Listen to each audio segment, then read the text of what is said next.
দ্বিতীয় ওহীটা অনেকেই জানি না। দ্বিতীয় ওহী কি এটা অনেকেই জানি না, এবং এটার ব্যাখ্যা অনেক সময় করা হয় না। প্রথম ওহীটা নিয়ে কথা হয় যে পড়াশোনা করতে বলা হয়েছে। দ্বিতীয় ওহীটা হচ্ছে সূরা মুদ্দাসসিরের প্রথম 5-6টা আয়াত। তিনি যখন শুয়ে আছেন, দ্বিতীয় ওহী আসছে, ইয়া আইয়ুহাল মুদ্দাসসির, হে কম্বল আবৃত রাসূল, উঠুন। কুম ফাআনযির, কুম উঠেন, আপনি উঠে দাঁড়ান। ফাআনযির, মানুষকে সতর্ক করেন। ওয়া রাব্বুকা ফাকাব্বির, আপনার রবের তাকবীর পাঠ করেন। আমরা যে বলি তাকবীর, আল্লাহু আকবার, ঠিক আছে? ওয়া রাব্বুকা ফাকাব্বির ওয়া সিয়াবাকা ফাতাহহির ওয়া রুজা ফাহজুর। দেখেন, এই বেসিক আয়াতের উপর আমাদের আমল নাই, আমি দেখাচ্ছি আপনাদেরকে। এখানে ওহী প্রাপ্ত হওয়ার পরে নবী সাল্লাল্লাহু আলাইহি ওয়াসাল্লামকে বলা হয়েছে আপনি উঠে দাঁড়ান। উঠে দাঁড়ান মানে শুধু বিছানা থেকে মাটিতে দাঁড়ান অর্থ নয়। উঠে দাঁড়ান মানে হক নিয়ে আপনি সমাজের মধ্যে দাঁড়িয়ে পড়েন এবং সমাজের মানুষকে সতর্ক করা শুরু করেন। তাহলে হক প্রাপ্ত হলে, হক চিনতে শিখলে আমাদের কাজ কি? দাঁড়িয়ে যাওয়া, হক নিয়ে দাঁড়িয়ে যাওয়া, মানুষকে সতর্ক করা, দাওয়াতের কাজ করতে থাকা, এবং রবের তাকবীর পাঠ করুন। পোশাক পবিত্র রাখুন, শুধু বাহ্যিক পোশাক না, কলবের পোশাকটাও। এই কলবের পোশাকের পবিত্রতা কয়জন আছে বুকে হাত দিয়ে কে বলতে পারবে? কার কলবে জিনার অপবিত্রতা নাই? কার কলবে এই হিংসার অপবিত্রতা নাই? গীবতের অপবিত্রতা নাই? তহমতের অপবিত্রতা নাই? মানুষের সম্মান হানির অপবিত্রতা নাই? ইভেন আমরা যারা অনেক সময় দিনের রিপ্রেজেন্টেটিভ হয়ে আছি, তাদেরও কলব দূষিত হয়ে আছে অনেক সময়। থাকা স্বাভাবিক, কারণ আমরা তো ওই বরেণ্য ওলামা ইকরামদের সহবতে কম যাচ্ছি। নিজেকে মুফতি মনে করছি, আমি নিজেকে মানে আমির মনে করা শুরু করছি, তখন তো সমস্যা। তো আরেকটা কথা এখানে আছে যে ওয়ার রুজা ফাহজুর, যত অনর্থক কথা আর কাজ আছে এটাকে আপনি এড়িয়ে চল। বলেন তো, এটা আমরা আমল করতে পারছি? অনর্থক কথার কাজ আমরা এড়িয়ে চলতে পারি? আমরা সবাই, অলমোস্ট এভরিবডি, আমাদের জীবনের বেশিরভাগ সময় নষ্ট করতেছে অনর্থক কথা আর কাজ। ওই সময়টুকু পড়লেও কাজ হতো, তেলাওয়াত করলে কাজ হতো, ওস্তাদের বয়ান শুনলে কাজ হতো, ইত্যাদি। এখন এই ওহীগুলো আসার পরে আমাদের নবী সাল্লাল্লাহু আলাইহি ওয়াসাল্লাম আর বসে থাকলেন না দাঁড়িয়ে গেলেন? এই যে তিনি দাঁড়িয়ে গেলেন, একদম 23 বছর, মানে অনবরত দিন রাত। এটাকে আপনি দুই ভাগে ভাগ করে ফেলতে পারেন, একটা মাক্কি যুগ, একটা মাদানী। মাক্কি যুগ কত বছর ছিল? 13 বছর। মাদানী অ্যাপ্রক্সিমেটলি 10 বছর। এই মাক্কি যুগটাকে আপনি আবার 2-3টা ভাগে ভাগ করতে পারেন। একটা ভাগ হচ্ছে প্রথম 3 বছর নবী সাল্লাল্লাহু আলাইহি ওয়াসাল্লাম গোপনে গোপনে দাওয়াত দিয়েছেন। কত বছর? আমাদের সমাজে কিন্তু ওই প্রেক্ষাপটটা এখন আর নাই, কারণ দাওয়াতটা প্রচার হয়ে গেছে মাশাআল্লাহ। প্রথম 3 বছর তিনি কিন্তু ইন্ডিভিজুয়ালি দাওয়াত দিয়েছেন। আবু বকর সিদ্দিক দাওয়াত কবুল করেছেন, খাদিজা রাদিয়াল্লাহু আনহা, আলী ইবনে আবি তালেব, যায়েদ ইবনে হারেসা, আব্দুল্লাহ বিন মাসউদ, তারপর বেলাল ইবনে রাবাহ, তারপরে বলেন উসমান বিন আফফান, তালহা রাদিয়াল্লাহু আনহু, জুবাইর বিন আওয়াম। এই যে বরেণ্য সাহাবায়ে কেরাম যারা বদর, উহুদ, খন্দক কাঁপিয়ে দিয়েছেন, পরে তারা ইসলাম কবুল করেছেন কখন? এই প্রথম 3-4 বছর। তাহলে আমাদেরকে কিন্তু মানুষ তৈরি করতে হবে। সিরাতের শিক্ষা কি? মানুষ তৈরি করতে হবে। এবং এই দাওয়াতটা কি মুসলিম সমাজে হচ্ছিল না অমুসলিম সমাজে হচ্ছিল? বলে, তাহলে আমরা কিন্তু ইসলামের কথা বলছি। এখন অমুসলিম সমাজে আমরা দাওয়াত দিচ্ছি কতটুকু, এটা ভাবতে হবে না? অমুসলিম থেকে কি আমরা ঠিক মতো দাওয়াত দিচ্ছি? এই যে আপনাদের পার্বত্য অঞ্চলে পুরো জায়গাটা কিন্তু অমুসলিম অধ্যুষিত। আমাদেরকে ওদেরকে দাওয়াত দিতে হবে, ওদেরকে দাওয়াত দিতে হবে। কে জানে তাদের মধ্য থেকে আনসারী সাহাবীর মতো সাহাবী বের হতে পারে। কে জানে তাদের মধ্য থেকে উমর ইবনে খাত্তাব বের হতে পারে। আমার যারা যা খেদমত হচ্ছে না তার দ্বারা সেটা হতে পারে। তাই দাওয়াতটা সাম্প্রদায়িক করবো না, দাওয়াতটা আমরা সবার মাঝখানে ছড়াবো ইনশাআল্লাহ। এটা কিন্তু সিরাতের শিক্ষা। তার মানে মুসলিম অমুসলিম সবাইকে দাওয়াত দিব ইনশাআল্লাহ। আল্লাহ পাক তৌফিক দান করেন, যোগ্যতা দান করেন, আমিন। এই দাওয়াত চলতে লাগলো প্রথম 3 বছর। 4র্থ বছর থেকে প্রকাশ্যে দাওয়াত শুরু হলো, যখন ওমর, হামজা এরকম কিছু সাহাবী আস্তে আস্তে ইসলাম কবুল করতে লাগলেন। মানে তখন মিছিল শুরু হচ্ছে, মিছিল। ওমর রাদিয়াল্লাহু আনহুর কথা একদম মানে স্পষ্ট যে ইয়া রাসূলুল্লাহ সাল্লাল্লাহু আলাইহি ওয়াসাল্লাম, আলাসনা আলাল হক, আমরা কি হকের উপরে নাই? আলাইসু আলাল বাতিল, তারা কি বাতিলের উপরে নাই? তাহলে আমরা কেন এখন ঘরের ভিতরে নামাজ পড়বো? চলেন আমরা কাবা ঘরে গিয়ে নামাজ পড়বো। ব্যাস, মিছিল করতে করতে কাবা ঘরে যাওয়া হলো, নামাজ পড়া হলো। সুবহানাল্লাহ। ওই উপর থেকে আপনারা হজমরা যারা করেছেন হয়তো দেখছেন, আবু জেহেলের বাড়ি বলে একটা জায়গাকে আর কি, তাই না? ওই টয়লেট বানায়, ওটা আসলে কতটুকু সহি আমি জানি না। ওইখানে পিছনে কিছু পাহাড় আছে, ওই পাহাড়গুলোর উপরে উঠে তখন ওই মোশরিকটা দেখছিল। আর আবু জেহেল ওই মিছিলে আক্রমণ করার চেষ্টা করেছে, কিন্তু উতবা বিন রাবিআ আসিয়া বলেছিল ভুলেও এই মিছিলে আক্রমণ করিল না। ওখানে দেখো 2 জন বীর সেনা আছে, ওই যে হামজা, ওই যে ওমর, গেলে একদম পিছিয়ে ফেলাই দিবে। তো এখন আমরা চাই আমাদের ভাইদের মধ্যে হামজা আর ওমর উঠে আসুক, তখন আরো প্রকাশ্যে কথা হবে ইনশাআল্লাহ। এটা একটা মানে স্ট্র্যাটেজি আর কি। যখন আপনার কাছে মানে শক্তিশালী কিছু মানুষ থাকবে তখন কিন্তু দাওয়াতটাও আরো বড় পরিসরে হয়, এটা স্বাভাবিক। এই জন্য আমরা আমাদের সরকার হোক, প্রশাসন হোক, আমাদের অমুসলিম ভাইরা হোক, ইভেন আপনারা যারা আছেন আমাদের দিনী ভাইরা, সবাইকে আমভাবে দাওয়াত দিব যে আপনারা ওমর আর হামজা হয়ে যান, ইসলামের দিকে আসেন, ওমর আর হামজা হয়ে যান ইনশাআল্লাহ। আপনারা আমাদেরকে প্রোটেক্ট করবেন। দেখেন আল্লাহ নবী সাল্লাল্লাহু আলাইহি ওয়াসাল্লামকে, আমি প্রোটেক্টের কথা বলছি বাহ্যিক অর্থে, প্রোটেকশন তো আল্লাহ পাক দেন। মানে তারা কারা ডান হাত বাম হাত হয়েছিল, কারা ঢাল হয়েছিল, সাহাবীরা না? সেই সাহাবী হতে হবে আপনাদের। আমাদের ওস্তাদ বরং অন্যান্য অনেক ওস্তাদ অনেক কথা বলছেন, অনেক কাজ করছেন, আর আমাকে বলেন তাদের অবর্তমানে তাদের জায়গা দখল আপনি করতে পারবেন কিনা, ওই যোগ্যতাটাকে আমরা অর্জন করছি কিনা, এটা আমাদেরকে ভাবতে হবে। আমাদেরকে অনেক ক্রিয়েটিভ চিন্তা করতে হবে যে আমাদের ওস্তাদরা যে কাজগুলো করছেন তাদের অবর্তমানে আমরা সেই লেগেসি বজায় রাখতে পারবো কি পারবো আদৌ, সেই জেনারেশন তৈরি হচ্ছে কিনা, গ্যাপ হয়ে যাচ্ছে কিনা আবার কোনো, এবং তারা যেভাবে দিনের জন্য কাজ করছেন তাদের জান মাল ইজ্জত পরিবার এগুলোর দেখভাল করার দায়িত্ব আমাদের আছে কি নাই বলেন। এবার এই সাহাবীদেরকে নিয়ে নবী সাল্লাল্লাহু আলাইহি ওয়াসাল্লাম দাওয়াত আরো বেগবান করলেন। এবার দাওয়াত যত বেগবান হলো, আবু জেহেল আবু লাহাবদের নির্যাতন তত বাড়তে লাগলো। ঠিক তো কথা? অনেক সাহাবী চোখের সামনে শহীদ হলেন, নবী সাল্লাল্লাহু আলাইহি ওয়াসাল্লাম তখন কিছু বললেন না, মানে অস্ত্র হাতে নিলেন না। কিছু বললেন না অর্থ বোঝাচ্ছে যে তিনি অস্ত্র হাতে নিলেন না, মক্কার কথা বলছেন। তিনি বললেন সবর করতে। অনেক সাহাবী বললেন যে ইয়া রাসূলুল্লাহ, সবর করতে করতে আমরা তো মানে অতিষ্ঠ হয়ে যাচ্ছি, আপনি আল্লাহর কাছে বদদোয়া করেন আল্লাহ যেন তাদেরকে ধ্বংস করে দেন। নবীজি বললেন না, এক সময় আসবে যে পুরা এই হীরা নগরী, পারস্য, রোমক এগুলো সব আমরা জয় করবো, ওয়ালাকিন্নাকুম তাস্তাজিলুন, কিন্তু তোমরা কিন্তু তাড়াহুড়া করছো। সবর করলেন। আবু জেহেল সুমাইয়া রাদিয়াল্লাহু আনহাকে কি বর্ষা নিক্ষেপ করে হত্যা করে নাই? ইয়াসির রাদিয়াল্লাহু আনহুকে হত্যা করে নাই? এরকম অনেক বেলাল রাদিয়াল্লাহু আনহুকে একদম উত্তপ্ত বালুতে পিটানো হয় নাই? অনেক ঘটনা ঘটেছে। তখন কিন্তু আমরা ওই অ্যাপ্রোচ নিতে পারি নাই, বা ওই আদেশটা আমাদের আল্লাহর পক্ষ থেকে আসে নাই যে আমরা ওদের সাথে ওই ভাষায় কথা বলবো যে ভাষা ওরা কথা বলছে। তখন ভাষাটা ছিল ধৈর্যের। এমনকি নবী সাল্লাল্লাহু আলাইহি ওয়াসাল্লাম বললেন তোমরা এখন আবিসিনিয়াতে চলে যাও। আবিসিনিয়াতে একজন কি আছে? একজন খ্রিস্টান শাসক আছে যার রাজ্যে কেউ জুলুমের শিকার হয় না। সুবহানাল্লাহ। দেখেন, একজন খ্রিস্টান শাসক সম্পর্কে নবী সাল্লাল্লাহু আলাইহি ওয়াসাল্লাম মন্তব্য করলেন তার রাজ্যে কেউ জুলুমের শিকার হয় না। এখন পুরো মুসলিম বিশ্বের মুসলিম শাসকদেরকে খুঁজে পাওয়া দুষ্কর যাদের রাজ্যে কেউ জুলুমের শিকার হয় না। ওখানে মুসলিমরা গিয়ে থাকতে লাগলেন দীর্ঘ সময়। তারপরে দেখেন আমাদের নবী সাল্লাল্লাহু আলাইহি ওয়াসাল্লাম দাওয়াতের কাজ বেগবান করলেন। এবার 3 বছর বয়কটের জীবনযাপন। সিরাত পড়েছেন না আপনারা? 3 বছর বয়কট মানে কি? ওই এক প্রকার কারাগার, এটা একটা উন্মুক্ত কারাগার ছিল। শিয়ারে আবু তালেব বলে, শিয়ারে আবু তালেব মানে ওখানে না আছে খাবার না পানি, গাছের ছাল পাতা খেয়ে সাহাবীরা 3 বছর থেকেছে। সুবহানাল্লাহ, চিন্তা করা যায়?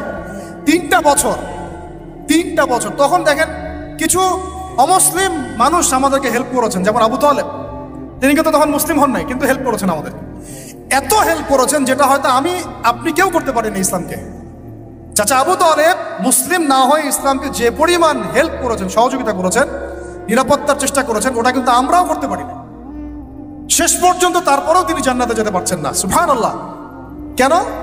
কেন বলেন? শুধুমাত্র শেষ পর্যন্ত কালিমা না পড়ার কারণে।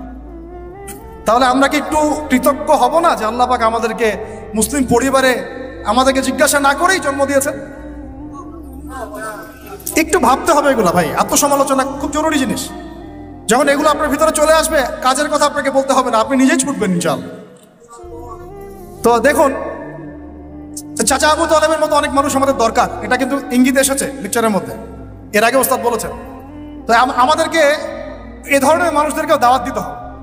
কে জানে যে ভিতরে অনেক আবু তালেব অলরেডি আছে, আমাদেরকে থাকতে পারে না? দাওয়াত বেগমান করতে হবে, সর্বমহলে দাওয়াত। আল্লাহ পাক বোঝার তৌফিক দান করেন। তো তারপরে আবু তালেব তিনি ইন্তেকাল করলেন। তার স্ত্রী, প্রিয়তম স্ত্রী খাদিজা রাদিয়াল্লাহু আনহা, যিনি একদম তার সমস্ত জানমাল উৎসর্গ করেছেন ইসলামের জন্য, তিনিও চলে গেলেন। আমাদের নবীজি একা হয়ে পড়লেন। তখন এইটাকে, এই বছরটাকে কি বলে সিরাতের ভাষায়? আমুল হুজন। কি বলে? আমুল হুজন, কষ্টের বছর। এই কষ্টের বছরের পরে আল্লাহ পাক তাকে মেরাজ ঘটিয়েছেন। সুবহানাল্লাহ। কারণ এই যে যখন আপনি আল্লাহর হয়ে যাবেন না, আপনার যদি কোনো কারণে মন খারাপও হয়, আল্লাহ আপনার মন ভালো করে দিবেন ইনশাআল্লাহ। দেখবেন যে কোনো একটা ব্যবহারে বা কিছুতে আপনার মন খারাপ হয়েছে, আল্লাহ আপনাকে এমন একটা সম্মান মর্যাদা দিয়ে দিবেন যে আপনার মন ভালো হয়ে গেছে, আল্লাহ আপনার হয়ে যাবে ইনশাআল্লাহ। মানে ঘুমের মধ্যেও আল্লাহ আপনাকে হেল্প করবেন ইনশাআল্লাহ। তো আমরা সবাই আল্লাহর হয়ে যাওয়ার চেষ্টা করি, আমিন আমিন। এরপরে যেটা হলো, নবী সাল্লাল্লাহু আলাইহি ওয়াসাল্লাম তায়েফে গেলেন। কোথায়? এই তায়েফের ঘটনা আমি নিজে গিয়েছি ভাই। ওই প্রত্যেকটা জায়গায় আমরা ভিজিট করেছি যেখানে নবী সাল্লাল্লাহু আলাইহি ওয়াসাল্লামকে আঘাত করা হয়েছে। সুবহানাল্লাহ, ওখানে গেলে আপনি চোখের পানি ধরে রাখতে পারবেন না। যেই আঙ্গুর বাগানে বসে তিনি আঙ্গুর খেয়েছেন, মাজলুমের সেই দুর্বলের দোয়া করেছেন, ওই বাগান এখনো আছে, ওই রাস্তা এখনো আছে। ওখানে তিনজন বড় বড় গোত্রনেতা ছিল, আব্দে ইয়ালাইল, আব্দে মাসউদ আর হাবিব বিন আমর, তিনজন বড় বড় ভাই ছিল। তারা তো ইসলাম কবুল করেই নাই, বরং নবী সাল্লাল্লাহু আলাইহি ওয়াসাল্লামকে ছোকরাদেরকে লেলিয়ে দিয়ে রক্তাক্ত করে তার রক্ত দিয়ে তার জুতা আটকে গিয়েছিল। সুবহানাল্লাহি ওয়া বিহামদিহি। কি এমন ভাবে তারা রক্তাক্ত করেছিল যে পুরা মাথা ফেটে রক্ত বের হয়ে জুতাটা আটকে গেছে রক্ত দিয়ে। ভাবা যায়? তাইফে যদি কখনো যান আপনারা নিজেরা বুঝতে পারবেন, এটা পুরো পাহাড়ি এলাকা এবং আমাদের এই পাহাড়গুলোর মতো না। এই পাহাড়ের নিচ থেকে উপরটা হচ্ছে 40 কিলোমিটার। এই জায়গাটা নবীজি গিয়েছেন জুন জুলাই মাসে, প্রচন্ড গরমের মধ্যে, পায়ে হেঁটে। শুধু আমি তো গাড়িতে আসছি, উনি পায়ে হেঁটে গিয়েছেন একজনকে সাথে নিয়ে, যায়েদ ইবনে হারেসা রাদিয়াল্লাহু আনহু। কি উদ্দেশ্যে? শুধু আল্লাহর সন্তুষ্টির জন্য, তাদেরকে দাওয়াত দেওয়ার জন্য। তারা দাওয়াত তো কবুল করেই নাই, রক্তাক্ত করে পাঠিয়ে দিয়েছে। তাহলে আমরা দাওয়াতের খুব ইনস্ট্যান্ট ফলাফল কেন চাই ভাই? আমরা কেন এত তড়িৎ গতিতে ফলাফল আশা করি? সবর করতে হয়, এখানে অনেক সংগ্রাম আছে, ত্যাগের ব্যাপার আছে, তারপরে ফলাফল আসবে ইনশাআল্লাহ। কথা ঠিক না ভুল? এটা আপনাকে সিরাত থেকে বোঝাচ্ছি আমি। এই সময়ে কিন্তু কোনো সাহাবী চিন্তা করেন নাই যে এই 2 বছর পরে আমরা আবার মদিনায় পাবো। এবার নবী সাল্লাল্লাহু আলাইহি ওয়াসাল্লাম মক্কায় ফিরে আসছেন। নাখলা উপত্যকায় তিনি দাঁড়িয়ে কুরআন তেলাওয়াত করছেন। আর এই কুরআন তেলাওয়াত শুনলো একদল মানুষ ইসলাম কবুল করলো না, জিনরা শুনে ইসলাম কবুল করে ফেললো। সুবহানাল্লাহ। দেখেন আল্লাহ রাব্বুল আলামিনের কি মানে আসলে নকশাটা কেমন। আল্লাহু আকবার। এই জিনরা আবার তাদের সম্প্রদায়ে গিয়ে ইসলাম প্রচার করলো। সূরা জিন পড়েন, সূরা আহকাফ পড়েন, সব আছে গান। তারপরে নবী সাল্লাল্লাহু আলাইহি ওয়াসাল্লাম মক্কায় ঢুকলেন। ঢোকাটাও টাফ ছিল, তারপরেও ঢুকেছেন তিনি বনু আদি গোত্রের সহযোগিতায়। তার ইসলাম হজের মৌসুমে দাওয়াত দিচ্ছেন। এই জায়গা থেকে ইসলামের পাল্লাটা ঘুরে গেল। এটা আসলে আমার আলোচনার শেষ পয়েন্ট। এই জায়গা থেকে ইসলামের পাল্লাটা ঘুরে গেল এবং আমরা আর দুর্বল থাকলাম না। শুধু শক্তিশালী না, এত শক্তিশালী হলাম যে পুরো বিশ্ব আমাদের করতলগত হয়ে গেল। সুবহান। তিনি হজের মৌসুমে দাওয়াতের কাজ করছেন। ওই সময় হজ উমরা ছিল আর কি, বিকৃত। তো 6 জন যুবক ভাইরা শুনেন, 6 জন ইয়াং তরুণ যুবক। কয়জন? কুইজ কিন্তু আছে সামনে, মনে রাখেন এগুলা। 6 জন ইয়াং তরুণ যুবক ইয়াসরিব থেকে আসলেন মক্কায়। ইয়াসরিব কিসের নাম?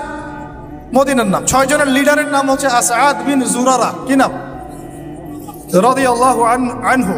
তিনি আসলেন, নবী সাল্লাল্লাহু আলাইহি ওয়াসাল্লাম তাদেরকে দাওয়াত দিলেন, কোরআন শোনালেন। এই সাহাবী তরুণ, এত বুদ্ধিদীপ্ত সাহাবী, তিনি এত ইন্টেলেকচুয়াল ছিলেন। ভাইরা ভালো করে শুনেন, আমাদেরকে কত বুদ্ধিদীপ্ত হতে হবে।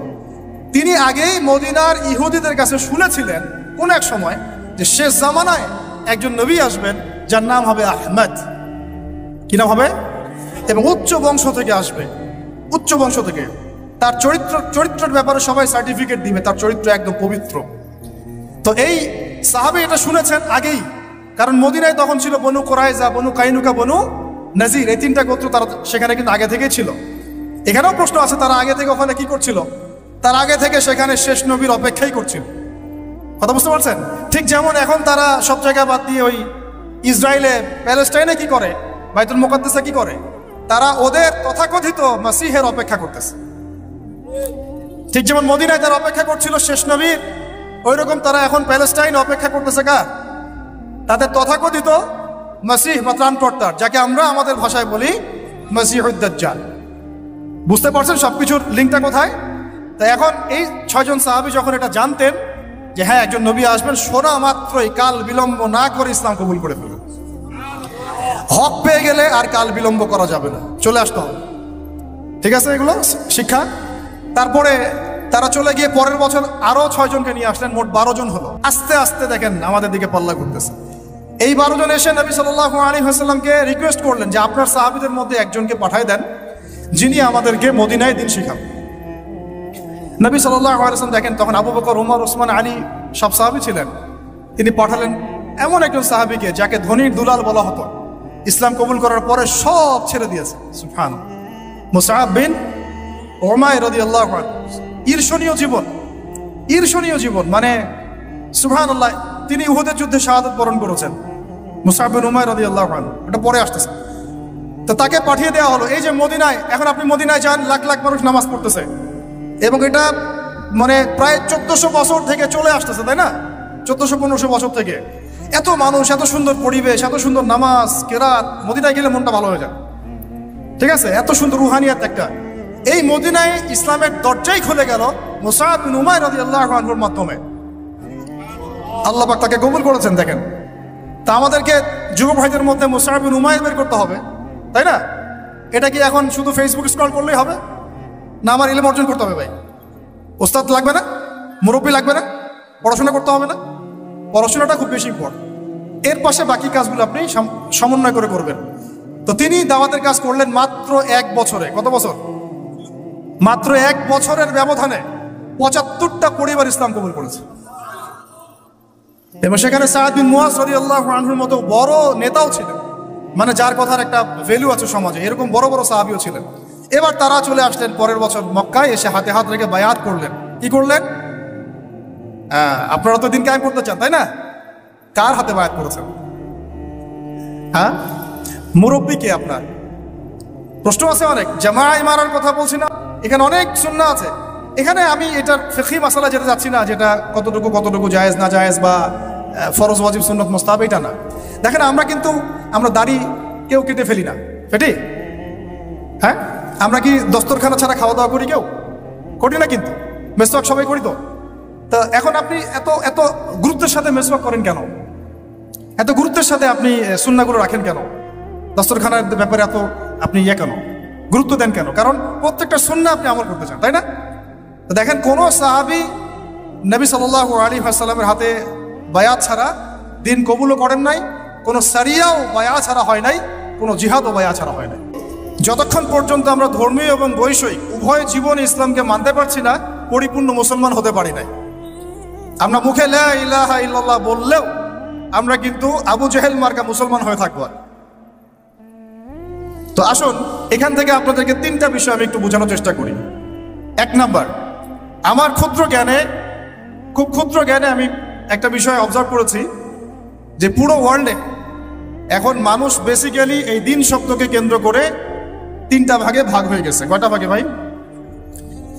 1 নাম্বার হচ্ছে এমন কিছু মানুষ, এমন এক শ্রেণীর মানুষ যারা অবশ্য সংখ্যাগরিষ্ঠ, যারা ধর্মীয় জীবন, বৈষয়িক জীবন কোনো জীবনেই ইসলামকে মানে না, দিনকে মানে না। না ধর্মীয় জীবনে ইসলামকে মানে, না আল্লাহকে মানে, রাসূলকে মানে, আর না বৈষয়িক জীবনে আল্লাহ, রাসূল, ইসলামকে মানে। এই শ্রেণীটার সংখ্যা বিশ্বে বেশি। পুরো পশ্চিমা সভ্যতা এর মধ্যে অন্তর্ভুক্ত, ইল্লা মাশাআল্লাহ। যেই পশ্চিমাদেরকে আমরা এখন আমাদের মাথার উপরে উঠিয়ে নিয়েছি, ঠিক আছে? ওই যে বনু ইসরাইল তো নাজাত পাওয়ার 40 দিন পর বাছুর পূজা শুরু করেছিল, আমরা তার আগে শুরু করেছি আর কি। ওরা করেছিল বাছুর পূজা, আমরা করছি পশ্চিমা পূজা। তো এই পশ্চিমাদের আদর্শ হচ্ছে তারা ধর্মীয় জীবনেও আল্লাহর অস্তিত্ব স্বীকার করেন না এবং বৈষয়িক জীবনেও তারা আল্লাহকে স্বীকার করেন না। এটা একটা গডলেস ওয়ার্ল্ড। গড শব্দটা ওদের ভাষায় বললাম। এদের কিছু লেসপেন্সার বাংলাদেশের মাটিতেও আছে, যাদেরকে আমরা বলি নাস্তিক এবং মুরতাদ। যত নাস্তিক মুরতাদ আছে সবই এই আকীদাভুক্ত। তারা না বৈষয়িক জীবন আল্লাহকে মানে, আর না ধর্মীয় জীবন আল্লাহকে মানে। তাদের কালিমার আসলে পুরো জুমলার মধ্যে ওদের শব্দ 2টা, একটা হচ্ছে লা, একটা হচ্ছে ইলাহা। নাস্তিকদের কালিমা কি? শুধু লা ইলাহা, কোনো ইলাহ নাই, নাউযুবিল্লাহ। আর আমাদের পুরো জুমলায় 4টা শব্দ চলে আসে, লা ইলাহা ইল্লাল্লাহ। একটু আগে আপনারা বললেন, নাস্তিকদের মধ্যে শুধু এতটুকু আছে, লা ইলাহা, কোনো ইলাহ নাই, নাউযুবিল্লাহি মিন যালিক। তো এই হচ্ছে একটা শ্রেণী যারা দ্বীনের ব্যাখ্যাকে এভাবে বুঝেছে যে বৈষয়িক জীবনেও তারা দ্বীনকে মানে না এবং ধর্মীয় জীবনেও আল্লাহর অস্তিত্বকে স্বীকার করে না। এবং এরাই বাংলাদেশের মধ্যে যত নাস্তিকতা এবং মুরতাদ এবং এই সংস্কৃতি চালু করেছে এরাই। এটা একটা শ্রেণী। দ্বিতীয় শ্রেণী হচ্ছে তারা যারা খুব ডেঞ্জারাস। এরা খুবই ডেঞ্জারাস, কারণ এদেরকে নিয়ে আমাদের সমস্যা বেশি। কারণ নাস্তিকরা তাদের অবস্থান স্পষ্ট, তারা ইসলামকে মানে না। কিন্তু দ্বিতীয় শ্রেণী যারা, তারা আমাদের সাথেই চলাফেরা করে, আমাদের পাশেই সালাত আদায় করে এবং পুরো কালিমাটাই পড়ে লা ইলাহা ইল্লাল্লাহ, কখনো কখনো মুহাম্মদুর রাসূলুল্লাহ বলে। কিন্তু ধর্মীয় জীবনে তারা কোনো কোনো ক্ষেত্রে আল্লাহকে মানলেও, ইসলামকে মানলেও, নামাজ রোজা হজ জাকাত ইত্যাদি করলেও বৈষয়িক জীবনে, অর্থাৎ আপনার সাংস্কৃতিক জীবনে, অর্থনৈতিক জীবনে এবং স্পেশালি রাজনৈতিক জীবনে তারা ইসলামকে 5 পয়সা মূল্যায়ন করতে চান না। এবং এই পুরো শ্রেণীটা বাংলাদেশে যত রাম বাম প্রগতিশীল সুশীল বুদ্ধিজীবী আর সেকুলার আছে, সব এই শ্রেণীর ইল্লা মাশাআল্লাহ, কিছু মানুষকে বাদ রাখলো। দ্বিতীয় শ্রেণীটা আমাদের জন্য সবচেয়ে বেশি ডেঞ্জারাস এই কারণে, প্রথম শ্রেণীটা আমাদেরকে সরাসরি ওই যে জঙ্গি মৌলবাদী সব বলে না। এই দ্বিতীয় শ্রেণীর যারা, তারা আমাদেরকে, অর্থাৎ তৃতীয় শ্রেণীর মানুষকে, যেটা আমি এখন আলোচনা করি নাই, তাদেরকে বলে যে তারা হচ্ছে ধর্মান্ধ, তারা হচ্ছে মৌলবাদী, তারা হচ্ছে ইত্যাদি সন্ত্রাসী, তারা হচ্ছে উগ্রপন্থী, তারা হচ্ছে কি বলবো, হ্যাঁ বলে, এই শব্দগুলো তারা প্রয়োগ করে এই দ্বিতীয় শ্রেণীর মানুষটা। অথচ তারা কিন্তু আমাদের সমাজেই চলাফেরা করে, আমাদের সাথেই নামাজ পড়ে, জুমার নামাজেও আসে, মারা গেলে জানাজাও পড়ানো হয়। তারা নামাজ রোজা হজ জাকাতও করে, মাঝে মাঝে হজ উমরা বছর বছর করে। এবং আমরা মাঝে মাঝে দেখি যে তারা মদিনায় বসে 20 টাকার নামাজ পড়তেছে 9 মিনিটে। তো এই পুরো সেকুলার সোসাইটি কিন্তু দিন শব্দের ব্যাখ্যা নিয়েছে একটা ধর্মের রূপে, কৃষ্টি কালচার রূপে, এটাকে জীবন ব্যবস্থার রূপে তারা নেয় নাই। আমার কথা কি বুঝতে অসুবিধা হচ্ছে? আচ্ছা, আর এর বাইরে যারা আছে তৃতীয় শ্রেণীর মানুষ, তারা দিনের পরিপূর্ণ ব্যাখ্যা গ্রহণ করতে সক্ষম হয়েছে আলহামদুলিল্লাহ। তারাই এই পৃথিবীতে গোরাবা এবং ইনশাআল্লাহ ফাতুবা লিল গোরাবা। তারা হচ্ছে এই পৃথিবীতে গোরাবা, এই কারণে তাদেরকে মানুষ খুব একটা মূল্যায়ন করছে না। এই তৃতীয় শ্রেণীর মানুষ হচ্ছে গুটি কয়েক কিছু মানুষ এই পৃথিবীতে, বাংলাদেশেও এবং সারা ওয়ার্ল্ডে। তারা ধর্মীয় জীবনেও এক আল্লাহর তাওহীদ ছাড়া কিছুই বোঝে না, এবং বৈষয়িক জীবনে, অর্থাৎ আপনার সংস্কৃতি, আপনার অর্থনীতি, রাজনীতি, পারিবারিক নীতি, শিক্ষানীতি, এই নীতিগুলোতে ইসলাম অর্থাৎ কোরআন এবং সুন্নাহ ব্যতীত অন্য কোনো দর্শনের তারা ধার ধারে না। তো দিন শব্দকে কেন্দ্র করে এইভাবে মানুষ 3 ভাগে ভাগ হয়ে গেছে। এখন আপনারা কোন দলে থাকতে চান? থাকতে হলে এখন অনেক অপবাদ সহ্য করতে হবে, অনেক ট্যাগ আপনার গায়ে লাগতে পারে এবং অনেকে আপনার দিকে বাঁকা চোখে তাকাবে, কিন্তু বিশ্বাস করেন এটাই হচ্ছে নাজাতের একমাত্র পথ। কেন? আল্লাহ পাক এই সূরার, এই আল ইমরান সূরারই 85 নম্বর আয়াতে গিয়ে বলেছেন যে ওয়া মান ইয়াবতাগি গায়রাল ইসলামি দীনান ফালান ইউকবাল মিনহু। যারা মাদ্রাসার দেয়ালে হেঁটেছে, মানে দরজায় হেঁটেছে, দরজার সামনে দাঁড়িয়েছে কখনো, তারাও এই আয়াতের অর্থ ভালো করে জানে। ওয়া মান ইয়াবতাগি গায়রাল ইসলামি দীনান, কেউ যদি ইসলাম ছাড়া অন্য কোনো জীবন ব্যবস্থা তালাশ করে, হোক সেটা ধর্মীয় জীবনেই বা বৈষয়িক জীবনে, হোক সেটা অর্থনীতিতে বা রাজনীতিতে, যে কোনো জায়গাতে, সংস্কৃতিতে বা শিক্ষানীতিতে, ফালাই ইউকবাল মিন, কোশ্চিন কালেও তার কাছ থেকে কোনো আমল কবুল করা হবে না। এটা আল্লাহ পাকের একদম স্ট্রেট ফরওয়ার্ড স্টেটমেন্ট। 36 বার জেনা করলে যে পাপ হয়, 1 দিরহাম সুদ খেলে সে পাপ হয়। আর দিরহাম কি, এটা বুঝাতে গেলে অর্থনীতিতে আলোচনা যেতে হবে। আমরা তো অনেক আগে থেকে বলেছিলাম দিনার দিরহাম এগুলো ইসলামিক কারেন্সি ছিল, এর জায়গায় এখন সব ইলেকট্রনিক মানিজ এবং পেপার মানিজ এবং আস্তে আস্তে কি আসতেছে, বিটকয়েন্স, ক্রিপ্টোকারেন্সি, এগুলোর মধ্যে প্রচুর সুদ আছে। এগুলো হচ্ছে সূক্ষ্মভাবে আমাদেরকে সুদখোর বানানো হচ্ছে। আমাদেরকে সুদখোর বানালে পশ্চিমাদের লাভ কি? আপনার দোয়া কবুল হবে না। তাই সংগ্রাম একমুখী না, আমাদের সংগ্রামটা কিন্তু বহুমুখী। শুধুমাত্র দাওয়া না, শুধুমাত্র সংস্কৃতিই না, শুধুমাত্র রাজনৈতিক ভিশনই না, আমাদের সংগ্রাম কিন্তু অর্থনৈতিক। রিজিক হালাল না হলে কিন্তু আমাদের আমল কবুল হচ্ছে না। তো আমরা যদি জীবনের যে কোনো ক্ষেত্রে আল্লাহ এবং তার রাসূলের বিধান বাদ দিয়ে অন্য কোনো দর্শন ফলো করি, তাহলে আমাদের আমল কবুল হচ্ছে না। আল্লাহ পাক অন্য আয়াতে কিন্তু এভাবে বলেছেন, আফা হুকমুল জাহিলিয়াতি ইয়াবগুন, তারা কি জাহেলি যুগের হুকুম তালাশ করতেছে? ওয়ালাহু আসলামা মান ফিস সামাওয়াতি ওয়া মান ফিল আরদ তাওআন আও কারহা ওয়া ইলাইহি ইরজাউন। অথচ আল্লাহ পাকের সামনে আত্মসমর্পণ করেছে আসমানের সব সৃষ্টি, জমিনের সব সৃষ্টি, ইচ্ছায় হোক অনিচ্ছায় হোক, শুধু মানুষ করতে যাচ্ছে না আর জিন করতে যাচ্ছে না। অথচ এই 2 জাতিকে আল্লাহ পাক পাঠিয়েছিলেন ইবাদত করার জন্য, পুরো জীবন ব্যবস্থা ইসলাম দিয়ে সাজানোর জন্য। আপনারা তো সূরা জারিয়াত পড়েছেন, তাই না? ওয়া মা খালাকতুল জিন্না ওয়াল ইনসা ইল্লা লিয়াবুদুন লিয়াবলুয়াকুম আইয়ুকুম আহসানু আমালা। আল্লাহ পাক আলী ইমরানে বলেছেন না যে কুল্লু নাফসিন যায়িকাতুল মাউত, তারপরে কি হবে? ফামান যুহজিহা আনিন নার ওয়া উদখিলাল জান্নাহ ফাকাদ ফাজ। আমরা যদি জীবনের প্রত্যেকটা পার্টকে ইসলাম দিয়ে ঢেলে সাজাতে ব্যর্থ হই, জান্নাতে যেতে পারবো না। এটা আমাদের একটা মৌলিক মেসেজ আজকে বইমেলা থেকে, যে পরিপূর্ণ জীবনে ইসলাম প্রতিষ্ঠা করুন ইনশাআল্লাহ। শুধু জীবনের একটা আংশিক বিষয় ইসলাম নিয়ে পড়ে থাকলে চলবে না, জীবনের প্রত্যেকটা জায়গায় ইসলাম দিয়ে ঢেলে সাজাতে হবে। উদখুলু ফিস সিলমি, বলেন একসাথে, উদখুলু ফিস সিলমি, পরিপূর্ণরূপে দিনে প্রবেশ করেন। দিনের ব্যাখ্যা আগে বুঝতে হবে। এটা হলো দিন, মায়া দিনুক। এটা যদি আমরা আকীদা ঠিক না থাকে, তাহলে ওই কবরের সওয়াল জবাবে সে আটকে যাবে, সে বলতে পারবে না। কেউ যদি আল্লাহ পাকের সাথে শিরক করে, সে কিন্তু মান রব্বুক উত্তর দিতে পারবে না। একইভাবে কেউ যদি নবী সাল্লাল্লাহু আলাইহি ওয়াসাল্লামের সুন্নাহ বাদ দিয়ে অন্য কোনো সুন্নাহ তালাশ করে ওইভাবে জীবনযাপন করে, সে কিন্তু মান নবীও উত্তর দিতে পারবে না। তো আমাদেরকে এই কনসেপ্টটা ক্লিয়ার রাখতে হবে যে দিন একটা পরিপূর্ণ জীবন বিধান। এখন আসেন যে এর বেসটা কি হবে, এর ভিত্তিটা কি হবে। এর জন্য আপনাকে চলে যেতে হবে ওই বিদায় হজের ভাষণ। বিদায় হজের ভাষণ তো মোটামুটি আপনারা জানেন, আমি আশা করছি। আপনারা তো একটা ইলমি পরিবেশে থাকেন, এই জন্য আমি টাচ করে যাচ্ছি, সবগুলো বলার সময় পাচ্ছি না। এখানে একটা হাদিস আছে, বিদায় হজে অনেকগুলো ভাষণ ছিল, তার মধ্যে একটা ভাষণে নবী সাল্লাল্লাহু আলাইহি ওয়াসাল্লাম বলেছেন, বলুন সাল্লাল্লাহু আলাইহি ওয়াসাল্লাম, যে তারাকতু ফিকুম আমরাইন, আমি তোমাদের মাঝখানে ছেড়ে যাচ্ছি মাত্র দুটো বস্তু।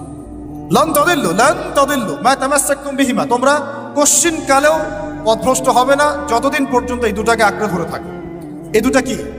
কিতাব আল্লাহ, আল্লাহর কিতাব, আর কি বলেন, নবীর সুন্নাহ। তো এখন কিতাব এবং সুন্নাহ আমাদের সামনে স্পষ্ট, এবং এই কিতাব এবং সুন্নাহর সাথে সাহাবায়ে কেরাম রাদিয়াল্লাহু আনহুম আজমাইন তাদের মানহাজ দিতে হবে কি হবে না। এই জায়গায় কিন্তু আমাদের অনেক প্র্যাকটিসিং মুসলিম ভাইয়েরও আকীদার মধ্যে গলদ আছে। অনেকে মনে করেন যে খালি কোরআন এবং সুন্নাহ আমি সরাসরি নিব, সাহাবীদেরকে আমি নিব না। এই আকীদা ঠিক না ভাই। সাহাবীদেরকে ছাড়া আপনি কোরআন এবং সুন্নাহ সরাসরি মানতে পারছেন না। কারণ অন্য হাদিসে নবী সাল্লাল্লাহু আলাইহি ওয়াসাল্লাম বলেছেন, আলাইকুম বিসুন্নতি, তোমাদের উপর আমার সুন্নাতটা কি ওয়াজিব, এটা পালন তোমাদের করতেই হবে, ম্যান্ডেটরি। ওয়া সুন্নতি খুলাফায়ে রাশিদিন মাহদিন মিন বাদি, এবং আমার পরে খুলাফায়ে রাশিদার সুন্নাত তোমাদেরকে মানতে হবে। তাহলে এটা হলো আমাদের পিলার, যে আমরা ইসলাম মানব পরিপূর্ণ জীবনে কোরআন এবং সুন্নাহকে সামনে রেখে, এবং সাহাবায়ে কেরাম রাদিয়াল্লাহু আনহুম আজমাইন তাদের ফাহাম অনুযায়ী, তাদের বুঝ অনুযায়ী। আল্লাহ পাকের সন্তুষ্টি হবে আমার উদ্দেশ্য, ইখলাস ঠিক রাখতে হবে প্রত্যেকটা কাজের। আপনারা বইমেলায় কেন এসেছেন? আল্লাহকে রাজি খুশি করার জন্য। আমি কেন কথা বলছি? আল্লাহকে রাজি খুশি করার জন্য। আমরা ওস্তাদকে শ্রদ্ধা সম্মান কেন করি? আল্লাহকে রাজি খুশি করার জন্য। নাকি ওস্তাদ আপনাকে প্রশংসা করবেন সেজন্য, নাকি এখানে আপনি কোনো স্বার্থ পাবেন সেজন্য? শুধু এক আল্লাহকে রাজি খুশি করার জন্য যখন আমরা সবাই কাজ করব, দেখবেন অটোমেটিক্যালি তাওহীদ প্রতিষ্ঠা হয়ে গেছে ইনশাআল্লাহ। আপনারা যখন সিরাত পড়বেন দেখবেন খায়বার যুদ্ধের পরে মদিনা ফেরার পথে আরো দুই একটা যুদ্ধ হয়েছে। ওই দুই একটা যুদ্ধের মধ্যে কিছু ইহুদি ওতপেতে আক্রমণের চেষ্টা করেছিল। সেখানে নবী সাল্লাল্লাহু আলাইহি ওয়াসাল্লামের একজন খাদেম ছিল। সেই খাদেম তীরবিদ্ধ হয়। সাহাবীরা বলতে লাগলো যে মাশাআল্লাহ, এ তো পুরো জান্নাতে চলে যাবে। নবী সাল্লাল্লাহু আলাইহি ওয়াসাল্লামের খাদেম ছিল, তীরবিদ্ধ হয়ে শহীদ হল। নবীজি বলছেন না, সাল্লাল্লাহু আলাইহি ওয়াসাল্লাম বলছেন না, বরং আমি দেখছি তাকে জাহান্নামের আগুনে জ্বলতে। বলেন আউযুবিল্লাহ। সাহাবীরা অবাক হয়ে জিজ্ঞাসা করলেন, কি কারণ ইয়া রাসূলুল্লাহ? তিনি বললেন, খায়বারের গনিমতের মাল থেকে একটা চাদর সে না বলে নিয়েছিল, এই কারণে। খায়বারের গনিমতের মাল থেকে একটা চাদর সে না বলে নিয়েছিল, জাস্ট এই কারণে। তখন সবাই কিছু কিছু করে জিনিস আনা শুরু করলো, জমা দেওয়া শুরু করলো। একটা মেসওয়াক, একটা ডাল পর্যন্ত মানুষ জমা দিয়ে দিল। নবীজি বলেন, এগুলো ছিল জাহান্নামের অংশ যা তোমরা জমা দিলে। তাহলে আমাদের পুরো মুভমেন্টের উদ্দেশ্য কি হবে বলেন? আজকের আলোচনা সব ভুলে গেলে একটু ভুলে যায় না। আমাদের পুরো উদ্দেশ্যটা কি হবে? শুধু এক আল্লাহকে রাজি খুশি করার জন্য।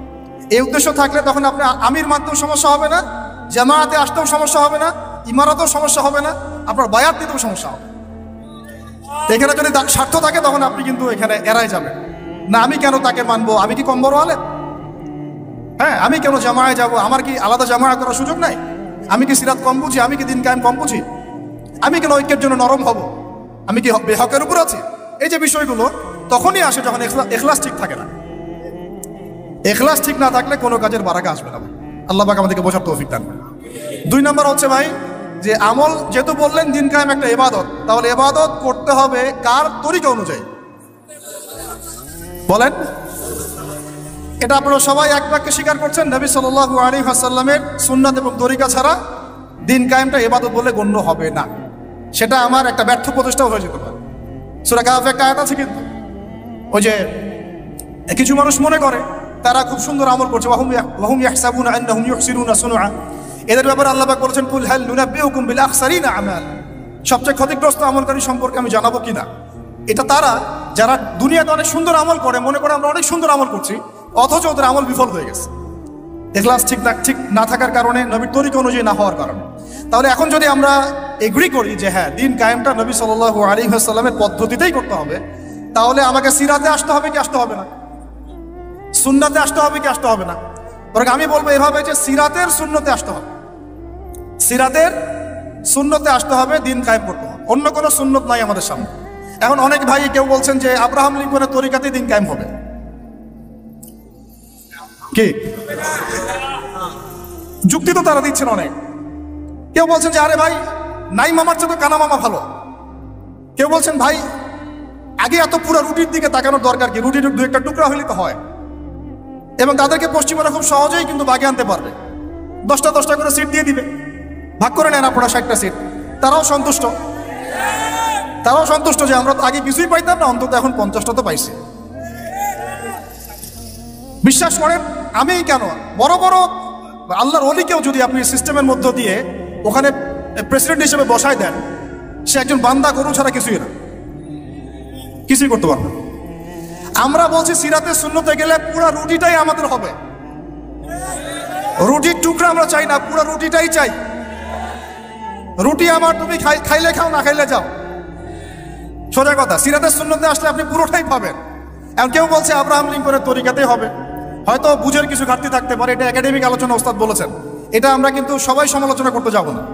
অনলাইনের এই জগৎটাকে আপনারা নোংরা করে ফেলবেন না, সবাই সব বিষয়ে কথা বলবে না, সবাই সব বিষয়ে কথা বলবেন না। যে বিষয়ে যে ব্যক্তি কথা বলার যোগ্য তিনি কথা বলবেন, যাদের সাথে কথা বললে কাজ হবে তাদের সাথে কথা বলবেন, ঠিক আছে? আমভাবে আমরা সবাইকে দাওয়া দিব এবং চুপ থাকার অভ্যাস করেন। সবসময় কথা বলতে হবে না, মাঝে মাঝে চুপ থাকার অভ্যাস করেন। আমাদের একজন বরেণ্য ওস্তাদ তিনি বলেন যে মুতাকাল্লিম হওয়ার যে খায়েশ, এটা একটা হৃদয়ের কলবের একটা রোগ। মুতাকাল্লিম হওয়ার যে খায়েশ মানুষের মধ্যে থাকে যে আমাকে সব বিষয়ে কথা বলতে হবে, এটা অন্তরের একটা রোগের নাম। তো এটা যদি একটা ইবাদত হয় তাহলে সিরাতের সুন্নতে আসতে হবে, আমরা এগ্রিত, ঠিক আছে? এখন দ্বিতীয় কথা হচ্ছে, 3 নম্বর শর্তটা আরো ডেঞ্জারাস, সেটা হচ্ছে রিজিক হালাল হতে হবে। রিজিক, এই জায়গায় সবাই একটু ফিকির করেন, দেখেন একটু আপনারা আপনাদের রিজিকগুলোকে দেখেন যে কতজনের রিজিক 100% হালাল আছে। এগুলো আমাদের কিন্তু প্র্যাকটিক্যাল কথা, আমরা কিছু খালি তাত্ত্বিক কথা বলে চলে যাবো এমন না, প্র্যাকটিক্যালি ইমপ্লিমেন্টটা বেশি জরুরি। এখন আমি খুবই স্বপ্ন দেখছি, আমরা সবাই স্বপ্ন দেখছি যে আপনাদেরকে দিয়ে হবে ইনশাআল্লাহ, কারণ এই জেনারেশন করে দেখিয়েছে এবং তারা আমাদেরকে দেখিয়েছে কোন ভাষায় কথা বললে কাজ হয়। এতদিন তো আমরা বলে আসতাম, তো এই ভাষার কথা বললে আপনারা আমাদেরকে অনেক ত্যাগ দিতেন, ঠিক আছে? দেখেন, জালেম জুলুম করলো, মাজলুম দাঁড়ায় গেল, এই তো জালেম জুলুম করলো, মাজলুম দাঁড়ায় গেল প্রতিবাদের জন্য, প্রতিবাদের ভাষায়। আপনারা আমাকে বলেন তো, জালেমের বিরুদ্ধে মাজলুম যখন দাঁড়িয়েছে তারা কি খালি হাতে দাঁড়িয়েছিল? জালেম যখন 2টা মাইট দিয়েছে, মাজলুম কি 2টা মাইট দেয় নাই? জালেমদের অনেকে যখন মাজলুমদের অনেককে শহীদ করেছে, তো জালেমদের দলেও কি কিছু মানুষ মারা যায় নাই? তো এটা কি একটা কনফ্লিক্ট হয়নি রাস্তাঘাটে? তো গণতান্ত্রিক প্রক্রিয়া এই কনফ্লিক্টটাকে আপনি জায়েজ করে নিলেন, তো গণতান্ত্রিক প্রক্রিয়া এই কনফ্লিক্টটাকে আপনি জায়েজ করে নিলেন তো, মাশাআল্লাহ। রিহাদ শব্দ বলি, আপনি আমার দিকে তেড়ে আসেন, বিষয়টাই না সেম বিষয়, একই বিষয়। আপনি জালেমের এগেইনস্টে দাঁড়াইছেন, মাজলুম জুলুমের শিকার হতে হতে হতে আমাদের ভাই আবু সাইদ জীবন দিল, মুগ্ধরা জীবন দিল, সবার একটা সিম্পেথি তৈরি হলো। এখানে আম জনতা, রিক্সা চালক, শ্রমিক, মানে ওলামায়ে কেরাম, কে বাকি ছিল? সবাই তাদের পক্ষে ছিল, তাই না?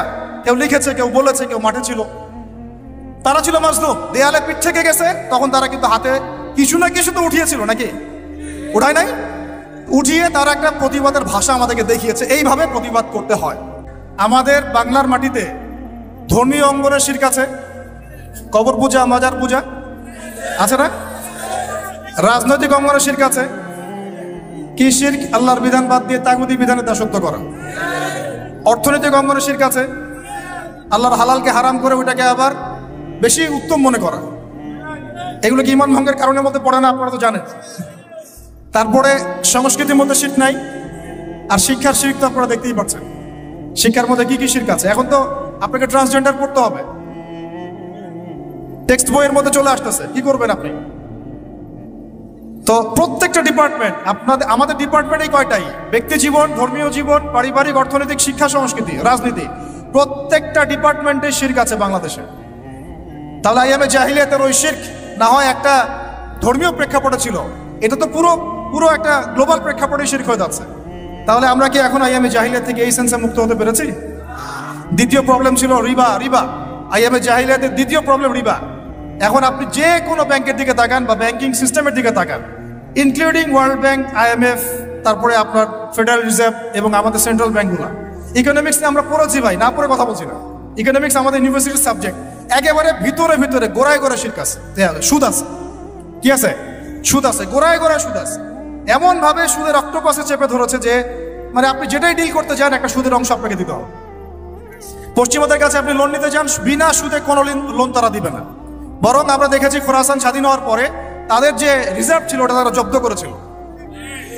আপনারা তো অনেকে জানেন যে তারা এখন কারেন্সির দিক থেকে অনেক উন্নত হয়ে গেছে। কেউ কি কখনো জিজ্ঞাসা করেছেন বা প্রশ্ন তুলেছেন যে কি ফর্মুলা তারা ইমপ্লিমেন্ট করেছেন? তারা কিন্তু ডাবল কারেন্সি চালান, তাদের দেশে ডাবল কারেন্সি চলে, জাকাত ভিত্তিক অর্থনীতি চলে, এবং সব দুর্নীতি তারা বন্ধ করেছেন, এবং যত কালো টাকা এগুলোকে সাদা করে ফেলেছে। তো এই বিষয়গুলো কি ইসলামের মধ্যে নাই? কিন্তু এর ইমপ্লিমেন্ট বাংলাদেশে বিগত 70 বছর হয় নাই। যতবারই স্বাধীন হয়েছেন আপনারা, এই ইমপ্লিমেন্ট হয় নাই যে সুদবিহীন অর্থ ব্যবস্থা চালু করা কেউ করতে পারে নাই। হ্যাঁ, কিছু মানুষ চেষ্টা করেছেন, স্বীকার করি, তাদেরকে আমরা শ্রদ্ধা করি, সম্মান করি, তাদের প্রচেষ্টাকে আমরা সাধুবাদ জানাই। কিন্তু যতক্ষণ পর্যন্ত শেকড় পরিবর্তন হবে না, ডালপালা ছাটিয়ে লাভ নাই। আমাদের একটা সাইকোলজিক্যাল সমস্যা হচ্ছে আমরা সবসময় ডালপালা নিয়ে আলোচনা করি। আজকে কাদিয়ানি মুভমেন্ট, কালকে অমুক, কালকে তমুক, হ্যাঁ, কালকে এই ট্রান্সজেন্ডার, তারপরে সমকামিতা ইত্যাদি একটা ইস্যু নিয়ে আমরা আলোচনা শুরু করি, একদম অনলাইন কাঁপায় ফেলি। কিন্তু ডাল যদি ছেটেও ফেলেন, শেকড় যদি পচা থাকে, ওই শেকড় থেকে কি আপনি বিশুদ্ধ কোনো ফল পাবেন? তা আমরা যে দাওয়াতটার কথা বলি সেটা হচ্ছে পুরো শেকড়টাকেই লা ইলাহা ইল্লাল্লাহ এইটা প্রতিষ্ঠা করা, সেটা আবার মুহাম্মদুর রাসূলুল্লাহর তরিকা অনুযায়ী। এই কালিমা পূর্ণ হবে তখন সিরাতের সুন্নতে সাল্লাল্লাহু আলাইহি ওয়াসাল্লাম। তো এটা একটা বড় সমস্যা ছিল, যেখান থেকে এখন পুরো বিশ্ব বের হতে পারে নাই। তাহলে আমরা এখনো জাহিলিয়াতের এই মরণ থাবার মধ্যেই কিন্তু আছি। 3 নম্বর ছিল মাদক। বলেন, আপনারাই বলেন, এই মাদক থেকে কি আমরা বের হতে পেরেছি কিনা? আমরা তো অনেককে দেখি ইফতার করেও সিগারেট টান দেয়। তো আরো বড়, এখন এই অঞ্চলগুলোতে আপনারা তো জানেন ভালো করে আমার চেয়ে মাদকের কি সয়লা। হ্যাঁ, অনেক বড় বড় কোটিপতি শিল্পপতি হয়েছে ইয়াবার ব্যবসা করে, আবার জাকাতও দেয়, আবার এদিকে হজও করে, উমরাও করে। তো সুদ দেখেন, সুদ, ঘুষ, দুর্নীতি ছাড়া কোন সেক্টরটা টিকে ছিল? ঘুষ ছাড়া কোথায় চাকরি হয়েছে? সুদ ছাড়া কোন ব্যাংকিং সিস্টেম চলে? তাহলে সেই হারাম অর্থনীতি থেকে আমরা তো বের হইতে পারি না। আইয়ামে জাহিলিয়াতের মধ্যে আছে এবং মাদকের মানে ভয়াল খাবার মধ্যে আছে। ইয়াং জেনারেশনের বেসিক সমস্যাই মাদক এখন, কারণ তারা একটা সময় পর্যন্ত অনইসলামিক লাইফ লিড করে, গার্লফ্রেন্ড অ্যাফেয়ার্স, এইটা ওইটা, গান বাজনা করতে করতে হতাশ, শেষমেশ মাদক। ওখানে গিয়ে লক্ষ লক্ষ ছেলে বাংলাদেশের মাদকাসক্ত হয়ে আত্মহত্যা করেছে। হয়তো লক্ষ লক্ষ না হলেও পরিসংখ্যানটা কাছাকাছি হবে। তো এই সমস্যাটা থেকে আমরা কিন্তু বের হতে পারি নাই। আরেকটা ছিল জাহিলিয়াতের সমস্যা, নারী জাতির অবমাননা। এটা থেকে কি বের হতে পারছে জাতি? বলেন, নারী জাতির আমাদের একটু আগে এক বোনের কথা আসলো, তাহলে আমাদের বোনরা কি এখনো সেফ? একটা প্রসঙ্গ শব্দ উঠে আসছে না, গুম। এখন আসলে ব্যাপারটা এমনই হয় যে আপনি তো তখন কোনো প্রতিবাদও করতে পারবেন না। একেবারে আতর্কিত হামলার মতো হুট করে 1 মিনিটের মধ্যে উঠাই নিয়ে চলে গেল, কিছুই বলার নাই, কিছুই করার নাই। সাথেই হ্যান্ডকাফ, চোখ বেঁধে ফেলা এবং জোরে জোরে গান ছেড়ে দেয়, আর যাতে আপনার মাইন্ডটা ফ্রেশ থাকে, নাউযুবিল্লাহ, মানে আপনি যেন রিল্যাক্স ফিল করেন, ভয় না পান। তো এই যে একটা ভীতিকর অবস্থা, যখন তখন যাকে তাকে উঠাই নিয়ে যাচ্ছে, এখান থেকে তো মেয়েরাও রেহাই পেল না। তখন তাহলে সত্যি কি আমরা আমাদের দিনী বোনদেরকে সিকিউর করতে পেরেছি?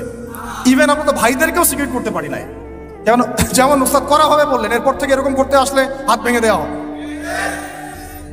এরপর থেকে এরকম গোপন অভিযান চালাতে আসলে প্রতিবাদ করা হবে ইনশাআল্লাহ।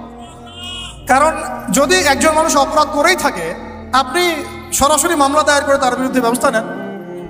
এভাবে হুটহাট করে রাতের অন্ধকারে উঠাই নিয়ে চলে যাবেন, কোথায় রাখবেন কেউ জানবে না, কি খাবে না খাবে তার ঠিক ঠিকানা নাই, লাশ ধোয়া চকির মধ্যে শুয়ে থাকবে। একটা কোরআন চাইলে কোরআনও দিবেন না পড়তে, একটা কোরআন যদি চাওয়া হয় কোরআনও দিবেন না পড়তে। যখন তখন রিমান্ডে নিয়ে যাবেন। নির্যাতন তো ওটা বাদ দিলাম, কারণ আমরা বলতে চাই না। এই কারণে আমরা অনেক ভাইদের কুরবানির যে ইতিহাস শুনেছি, গল্প কারগুজারি শুনেছি, তার বিপরীতে এই বিষয়গুলো নিয়ে আমার ব্যক্তিগতভাবে কথা বলতে লজ্জা লাগে। তাদের এত বড় বড় কুরবানি আছে যে আমরা এগুলো নিয়ে কথা বলতে লজ্জা পাই। ঠিক আছে, তো এতটুকু শুধু ইঙ্গিত দিব যে এগুলোর পিছনে যতটা নাই রাম বাম আর নাস্তিক মুরতাদ এরা দায়ী, তার চেয়ে বেশি দায়ী ছিল এক শ্রেণীর দাড়ি টুপিওয়ালা মানুষ। যে যুগে নবী সাল্লাল্লাহু আলাইহি ওয়াসাল্লামকে আল্লাহ পাক পাঠিয়েছেন, সেই যুগে যে জাহিলিয়াতগুলো ছিল, এখন গ্লোবাল পার্সপেক্টিভে এই জাহিলিয়াতগুলো এখনো আছে, বরং তার চেয়ে আরো বড় মাত্রায় আছে। তখন সুদ ছিল একটা নির্দিষ্ট জায়গায়, এখন ওয়ার্ল্ড ওয়াইড। তখন আপনার জেনা ছিল একটা নির্দিষ্ট জায়গায়, নির্দিষ্ট পরিসরে, এখন পর্নোগ্রাফি দিয়ে একেবারে ফোনে ফোনে। এই ফোনের ওজন কম, কিন্তু কিয়ামতের মাঠে এর ওজন বোঝানো খুব কঠিন হবে। এই ফোনের ওজনটা কম, কিন্তু কিয়ামতের মাঠে এই ফোনের গুনাহের জবাব দেওয়ার যে বিচার, এটা অনেক কঠিন হবে। আল্লাহ পাক আমাদেরকে তাকওয়া অবলম্বন করার তৌফিক দান করেন। বিনা প্রয়োজনে ইউজ করবেন, আপনার যতটুকু প্রয়োজন এতটুকু। এখন এই জাহেলিয়াতের সমাজে আল্লাহ পাক এমন একজন মহামানবকে পাঠালেন, একটু কনসেন্ট্রেট করেন, এমন একজন মহামানবকে আল্লাহ পাক এই জাহেলিয়াতের সমাজে পাঠালেন, আইয়ামে জাহেলিয়াতে, মানে আবু জেহেলের যুগে, যিনি মাত্র 23 বছরের ব্যবধানে, কত বছর? মাত্র 23টা বছর দিন রাত অক্লান্ত পরিশ্রম করে ওই জাহেলিয়াতে পূর্ণ সমাজটাকে একেবারে পুরা ইউটার্ন করে একটা আলোকিত সমাজে প্রতিষ্ঠা করে দিয়ে চলে গেলেন। সুবহানাল্লাহ। কত বছর? তিনি কি প্রথমে একা ছিলেন না দুইজন ছিলেন বলেন? আল্লাহ আছেন তার সাথে, ওহী আসছে, এবং তিনি কিন্তু একজন দিয়ে দাওয়াত শুরু করেছেন। তিনি মানে হেরা গুহায় কি করতেন? নবী সাল্লাল্লাহু আলাইহি ওয়াসাল্লাম হেরা গুহায় চিন্তা করতেন কিভাবে এই জাহিলিয়াতে পূর্ণ সমাজটাকে পরিবর্তন করা যায়। আল্লাহকে ডাকতেন, আল্লাহ পথ দেখাও, কারণ তিনি তো নবী, আগে থেকেই নবী। তখন আল্লাহ রাব্বুল আলামিন তার কাছে ওহী করলেন। প্রথম ওহীটাই কি আপনারা বলেন? সূরা আলাকের প্রথম 5টা আয়াত, তাই না? এখানে প্রথম শব্দটা কি? পড়ুন। এই যে পড়তে বলা হয়েছে, আপনাদেরকে পড়তে হবে। ফ্যান্টাসি দিয়ে, গরম গরম বক্তব্য দিয়ে, শুধুমাত্র স্লোগান দিয়ে কিন্তু দিন কায়েম হবে না ভাই। আমি আবার বলছি, গভীর এলেম অর্জন করতে হবে ইনশাআল্লাহ। প্রথম কথা ইকরা, আপনি পড়ুন। এখানে ইকরা বলার কারণ কি? তখন তো শিরক ছিল। আল্লাহ পাক বলতে পারতেন তুমি শিরক করো না, মূর্তি পূজা করো না, হ্যাঁ, সমাজে নারী মেয়েদেরকে জীবন্ত কবর দেওয়া হচ্ছে, বন্ধ করতে বলো। কোনো কথা আল্লাহ পাক আগে বলেন নাই, বলেছেন ইকরা বিসমি রাব্বিকাল্লাযী খালাক, পড়ুন আপনার সেই রবের নামে যিনি আপনাকে সৃষ্টি করেছেন। তার মানে যে জ্ঞান আপনাকে আল্লাহর দিকে নিয়ে যায় সেটাই জ্ঞান, আর যেটা আল্লাহ থেকে দূরে সরায় সেটা কি তাহলে জাহালাত, জাহিলিয়াত। এখনকার শিক্ষা ব্যবস্থা কি আল্লাহর দিকে নিয়ে যাচ্ছে আমাদেরকে? তাহলে এটা কি হচ্ছে? তাহলে জ্ঞান না জাহিলিয়াত? সহজ কথা, সিরাতের আলোকে, খালাকাল ইনসানা মিন আলাক, যিনি মানুষকে আলাক দিয়ে সৃষ্টি করেছেন। ইকরা ওয়া রাব্বুকাল আকরাম আল্লাযী আল্লামা বিল কলম। দেখেন আমাদেরকে আল্লাহ পাক জ্ঞান শিক্ষা দিয়েছেন কলম দিয়ে। ওয়া আল্লামা আদম আসমা কুল্লাহা, আল্লাহ পাক আদম আলাইহিস সালামকে সমস্ত নাম শিক্ষা দিয়েছেন। আমরা সৃষ্টিগতভাবে জ্ঞানী ছিলাম না, আল্লাহ আমাদেরকে জ্ঞান দান করেছেন সুবহানাল্লাহ। এবং সেই জ্ঞানের বদৌলতেই আমাদের পিতাকে আল্লাহ পাক সিজদা করিয়েছেন আপনার ফেরেশতাদেরকে দিয়ে সুবহানাল্লাহ। আমরা তার সন্তান। আমাদের আব্বাজানকে মানে আদম আলাইহিস সালামকে আল্লাহ পাক বলেছেন খলিফা।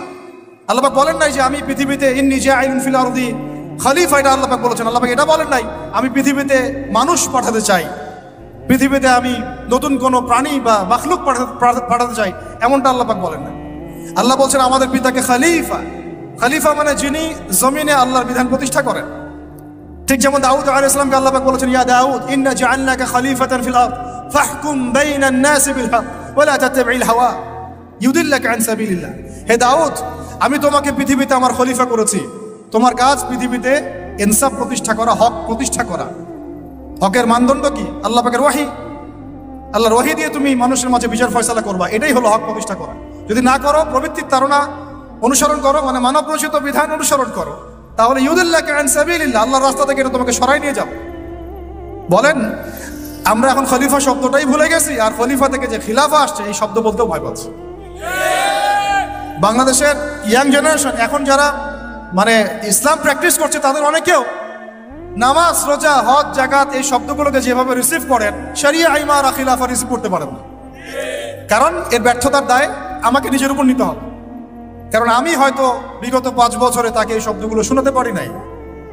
বিগত 5 বছরের সব লেকচারগুলো ঘাটেন আপনারা, সব ওয়াজ মাহফিলের দেখেন কয়টা লেকচারে কয়টা ওয়াজে এই কথাগুলো সামগ্রিক দাওয়ার কথাগুলো আছে, তাহলে মানুষ জানবে কিভাবে?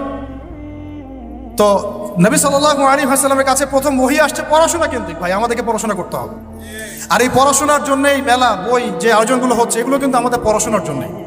আসলাম বই কিনলাম চলে গেলাম এটা না, আপনাকে একটা সিলেবাস মেনটেন করে পড়তে হবে, একটা সিলেবাস মেনটেন করে পড়াশোনা করতে হবে, তাও একা একা না, ওস্তাদের সোহবতে। এটা অনেক ইম্পর্টেন্ট পয়েন্ট। মাথার উপরে মুরব্বী রাখা, বড় বড় ওলামায়ে কেরাম রাখা, নিজেকে মুরব্বী না ভাবা। বহু বহু তুল্লাব এবং বহু আলেম পর্যন্ত নিজেকে শুধু মুরব্বী ভাবার কারণে আর তাদের মাথার উপর থেকে মুরব্বীকে সরিয়ে দেওয়ার কারণে মুহূর্তের মধ্যেই পথভ্রষ্ট হয়ে গেছে, ইভেন তাগুতের দালালিও করে ফেলছে। এমন অনেক ঘটনা আছে, নজির আছে, আপনারা দেখতে পারবেন। তো আমাদেরকেও ওই রকম ওস্তাদ ওলামায়ে কেরাম বরেণ্য মুরব্বীদের সোহবত এটা জরুরি। সোহবত না আসলে তাস্কিয়া আসবে না, আর তাস্কিয়া না আসলে আপনার আমার দ্বারা কোনো দাওয়াতও সম্ভব না, ওই জিহাদও সম্ভব। বিশ্ব দূষিত কলব দিয়ে আল্লাহর দিন কায়েম সম্ভব। আমার কলবটা মুনাওয়ার হতে হবে, নূর লাগবে। তো নূর অর্জন করতে হলে আমার পড়াশোনা আমলের পাশাপাশি এরকম মুহাক্কিক আলেমদের সোহবতও লাগবে।